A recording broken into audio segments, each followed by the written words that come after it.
Welcome to the Tech Egg. Don't get scrambled. Enjoy the video. In this video, I will explain how to use the bubble level in Melon Playground. First, open the item menu and locate the bubble level tool. Once found, select it. Next, choose any object you want to align or rotate with precision. Then, simply tap or drag the bubble level onto that object. This action attaches the tool, preparing it for your adjustments. It's a straightforward first step to achieving perfect balance in your creations. Once attached, the bubble level displays a small circle with a moving bubble inside. If the bubble is perfectly centered, your object is horizontally level. The tool also provides a numerical reading, typically showing the current angle in degrees. This number helps you understand the precise tilt of your object.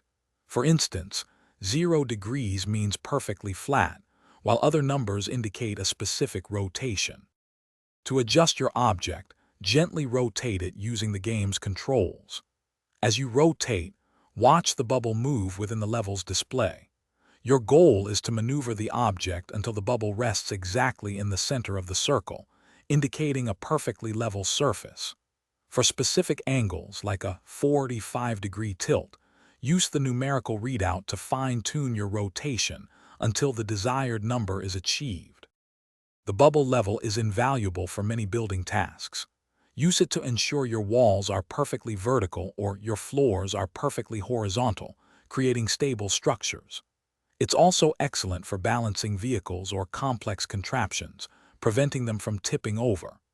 By using this tool, you can achieve a high degree of precision, making your Melon Playground creations both functional and aesthetically pleasing.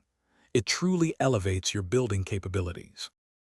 Thanks for watching. Consider subscribing if I helped unscramble your problems.